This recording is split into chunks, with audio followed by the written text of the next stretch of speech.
प्रदेश में summer session शुरू हो चुका है। ऐसे में बिजली विभाग की क्या तैयारियां हैं, ज्यादा बातचीत करने के लिए बिजली निगमों के चेयरमैन पीके दास साहब हमारे साथ मौजूद हैं।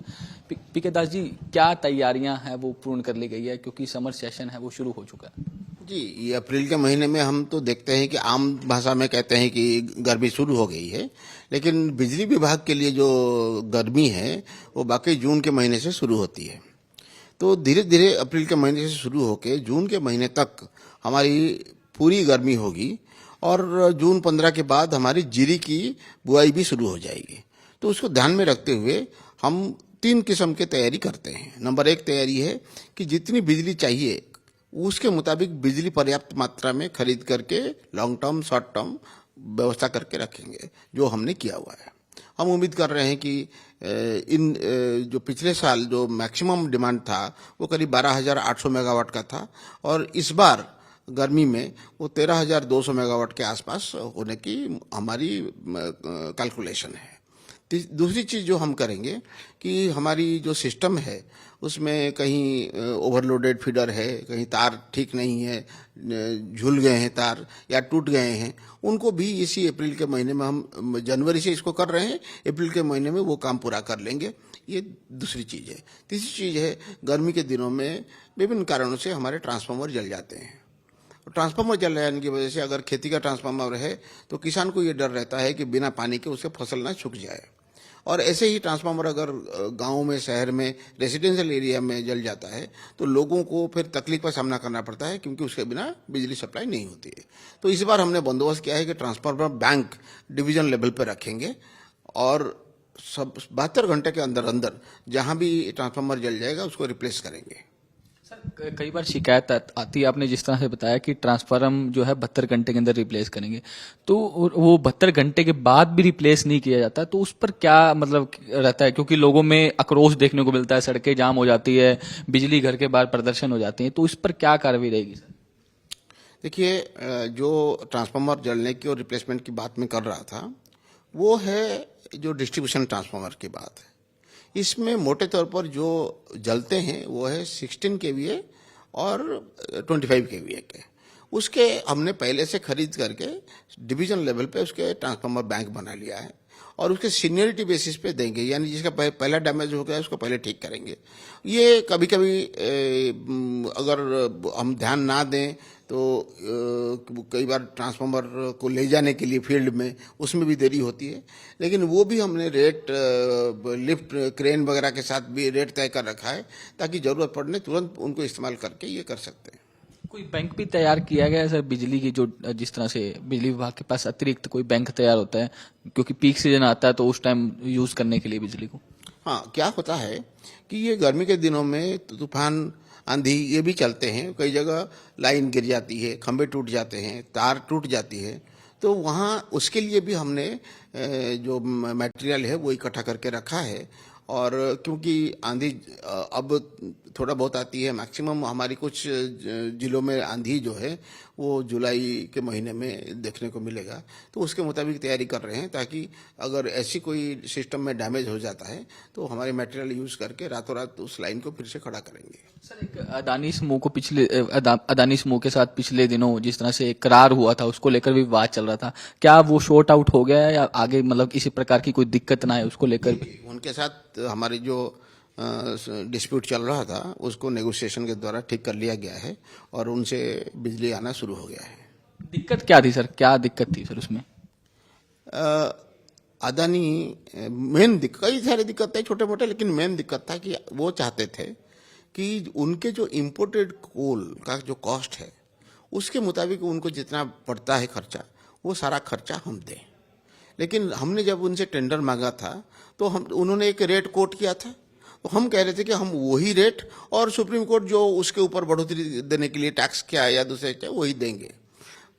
हमारी जो उनसे करार हुआ था उसमें जो हमारी बिजली हम खरीद रहे थे करीब 1400 मेगावाट का, उसके 70% डोमेस्टिक कोल बेस्ड है, 30% इम्पोर्टेड कोल बेस्ड है।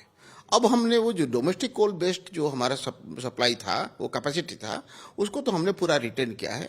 इंपोर्टेड कोल बेस्ड जो कैपेसिटी था उसको हमने थोड़ा कम कर दिया है, क्योंकि इंपोर्टेड कोल बेस्ड जो एनर्जी है, बिजली है, उसका कीमत आज की तारीख में 12 रुपए के आसपास पड़ता है।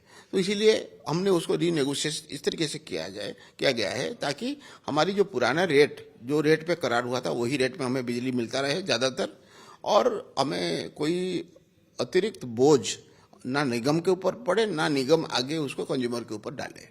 सर, जीरी का सीजन भी आ गया है, किसानों को दिक्कत ना हो उसके लिए क्या निर्देश आपकी तरफ से दिए गए हैं? सर, किसानों की शिकायत रहती है कि सरकार की तरफ से जो पावर सप्लाई है उसको तो लेकर बड़े बड़े दावे किए जाते हैं, जैसे 8 घंटे, लेकिन पूरी पर्याप्त मात्रा में जो पावर मिल नहीं पाती। पहले तो मैं आपको ये बता दूं कि जिन सालों में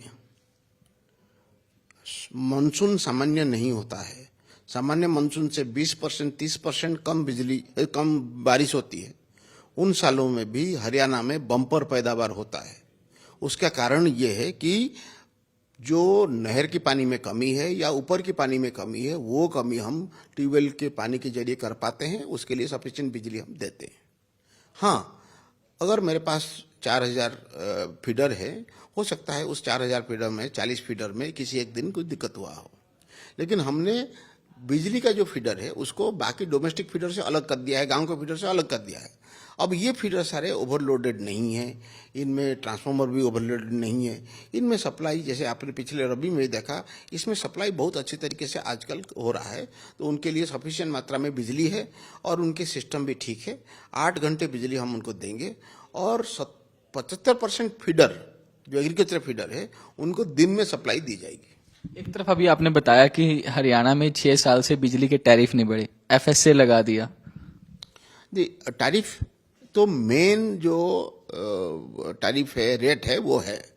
एफएसए का मतलब होता है कि किसी साल में अगर हमने बिजली का जो खरीदने का जो खर्चा है, जो हमने अज्यूम किया था, अगर उस खर्चों में बढ़ोतरी होता है, जितनी बढ़ोतरी होता है उतनी बढ़ोतरी हमें रेगुलेटरी कमीशन अलाउ करता है। एक बार वो अमाउंट रिकवर हो जाता है, फिर वो एफएसए खत्म हो जाता है। टैरिफ एक बार बढ़ता है तो वो हमेशा के लिए रहता है। तो इसमें ये अंतर है। पिछले साल में डोमेस्टिक जो देश के अंदर के कोयले की बड़ी कमी थी, तो भारत सरकार ने हमें कहा था कि हम इंपोर्टेड कोयला 10% लाएं। ना सिर्फ हम लाए बल्कि एनटीपीसी, दूसरे जनरेटर जहां से हम खरीदते हैं, उन्होंने लाए। तो उसकी वजह से कुछ ज़्यादा खर्चा हुआ, हमारी अनुमान से ज़्यादा खर्चा हुआ। प्लस पिछले साल लास्ट ईयर के तुलना में करीब 20 से 25% ज़्यादा खपत हुआ गर्मी के दौर में। उसको भी पूरा करने के लिए हमें शॉर्ट टर्म में और एक्सचेंज से बिजली खरीदना पड़ा, जो हमारे अनुमानित खर्चे से ज़्यादा था। ये दोनों को हम रिकवर कर रहे हैं। लेकिन इसमें एक चीज़ आप देखेंगे कि एक बिल में 200 यूनिट से कम जो डोमेस्टिक कंज्यूमर हैं उनके ऊपर ये एफएसए नहीं लगेगा। जो किसान हैं जिनके ट्यूबवेल कनेक्शन है उसके ऊपर भी ये नहीं लगेगा, ये सरकार की तरफ से हमें मिलेगी। तो अगर हम ये ज़्यादा बिजली नहीं खरीदते या इंपोर्टेड कोयला से बिजली नहीं बनाते, हमारे सामने विकल्प क्या था? फिर हम कम बिजली बनाते और बिजली की शॉर्टेज होता और हम कहीं ना कहीं बिजली कट करते। अगर हम इंडस्ट्री के ऊपर कट करते, एक तो वो हमारी इकोनॉमी के लिए खराब है। दूसरा, अगर हम कट करते हैं और वो जनरेटर चलाते, जनरेटर के ऊपर तो आज की तारीख में 22 रुपये 25 रुपये खर्च होता है। तो मैं तो सिर्फ 52 पैसा ही ले रहा हूँ, है ना। देखा जाए, मैं खरीद के दूं अगर तो सबसे सस्ता पड़ेगा। और चाहे बड़े पैमाने पर जो ट्रेड, कॉमर्स, व्यवसाय वाणिज्य है या इंडस्ट्री है या जो पैसे वाले लोग हैं जिन्होंने बड़े बड़े मकान बनाए हुए हैं उसमें रह रहे हैं, उनको बिजली मुहैया करना बड़ा जरूरी है, क्योंकि ये क्वालिटी ऑफ लाइफ आजकल बिजली के साथ जुड़ा हुआ है। तो हम कहेंगे कि भाई हम 52 पैसे ज़्यादा मांगेंगे नहीं और बिजली देंगे भी नहीं। हरियाणा में कुछ राज्यों में ऐसे किया जाता है, जब बिजली की रेट उनको लगता है बढ़ गया तो वो बिजली सप्लाई करना बंद कर देते हैं। लेकिन हरियाणा में एक डेवलप्ड राज्य होने के नाते हम बिजली को सप्लाई को बाधित नहीं करते। और हम ये जानते हैं कि अगर इंडस्ट्री, कॉमर्स को बिजली सही मात्रा में मिलेगा, इंस्टीट्यूशंस हैं, कॉलेजेस हैं, वहाँ अगर बिजली नहीं होगा वो सारा तंत्र खराब हो जाता है। तो इसीलिए हमारी तरफ से उतने ही बोझ लोगों पर डाला गया है जितना बहुत वाजिब है। और जून 24 में ये जो एफएसए है इसका बोझ खत्म हो जाएगा। सर इन दिनों बिजली की डिमांड भी जो है घटी है, जिस तरह से 13 करोड़ की बात सामने आ रही है, क्योंकि बारिश भी बहुत हुई है सर। हाँ, अभी एक तो ये है कि एग्रीकल्चरल लोड शुरू नहीं हुआ है, और जो डोमेस्टिक में जो एसी लोड होता है, थोड़ा जो पिछले 5-7 दिनों में बारिश हुई है उसकी वजह से वो कम हुआ है। जो कल हमने 12.5 करोड़ यूनिट सप्लाई किया है। आमतौर पर अगर ये बारिश नहीं होता, ये 14.5-15 करोड़ तक जा सकता था। सर एक लास्ट सवाल, कोयला पर्याप्त मात्रा में है अपने पास? जी, अभी इस साल में अभी तक डोमेस्टिक कोयला का हमारे पास जो हमारी पावर प्लांट्स हैं उनमें 20 से 25 दिन का कोयला हमारे पास अवेलेबल है। शुक्रिया हमसे बातचीत करने के लिए। तो ये थे बिजली निगमों के चेयरमैन पीके दास जी। इनका साफ तौर पर कहना है कि जिस तरह से गर्मी का जो सेशन है वो शुरू हो चुका है और तमाम तैयारियां हैं वो पूर्ण कर ली गई है, और किसानों को निर्बाध तरीके से 8 घंटे जो बिजली है वो प्रदान की जाएगी, और लोगों को भी किसी प्रकार की दिक्कत जो है नहीं होने दी जाएगी। पंचकुला से वीडियो जर्नलिस्ट शिवम के साथ मैं साहिल रुखाया, डेली पोस्ट, पंजाब, हरियाणा, हिमाचल।